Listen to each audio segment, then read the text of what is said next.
তাপপ্রবাহের কারণে শিখন ঘাটতি পূরণে শনিবার মাধ্যমিক পর্যায়ের শিক্ষা প্রতিষ্ঠান খোলা রাখার সিদ্ধান্ত নিয়েছে শিক্ষা মন্ত্রণালয়।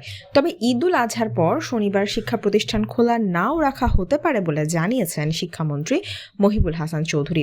রবিবার 12ই মে শিক্ষা মন্ত্রণালয় এসএসসি ও সমমানের পরীক্ষার ফলাফল বিষয়ে আয়োজিত সংবাদ সম্মেলনে এক প্রশ্নের জবাবে তিনি কথা জানান। শনিবার স্কুল খোলা রাখার বিষয়ে জানতে চাইলে শিক্ষামন্ত্রী বলেন, যেহেতু আমরা তাপপ্রবাহের কারণে প্রায় 9টি কর্মদিবস পাইনি, সেহেতু আমরা চেষ্টা করছি শনিবার আপাতত একটি ব্যবস্থা করে আমরা কর্মদিবসগুলো যেন পাই। তবে এটি স্থায়ী কোনো সিদ্ধান্ত নয়। শিক্ষক ও শিক্ষার্থীদেরও বিশ্রামের প্রয়োজন আছে বলে তিনি বলেন, শিক্ষার্থীরা বাড়ির কাজ যথাযথভাবে করছে কিনা, সেটার জন্য সময় পাচ্ছে কিনা সেটাও দেখার দরকার আছে। অতিমাত্রায় চাপ দিয়ে প্রতিদিন তাদের শ্রেণীকক্ষে রেখে আমরা অনেক বেশি শিক্ষণ ফল অর্জন করব তা কিন্তু নয়। এটা একটি সাময়িক বিষয়। আমরা আশা করছি আগামী ঈদুল আজহার পরে হয়তোবা চালিয়ে যেতে হবে না। এটা আমরা অবস্থা বিবেচনায় সিদ্ধান্ত নেব। উল্লেখ্য, শনিবার স্কুল খোলা রাখার বিষয়ে ব্যাপক বিতর্কের সৃষ্টি হয়েছিল শিক্ষার্থী ও অভিভাবকদের মাঝে।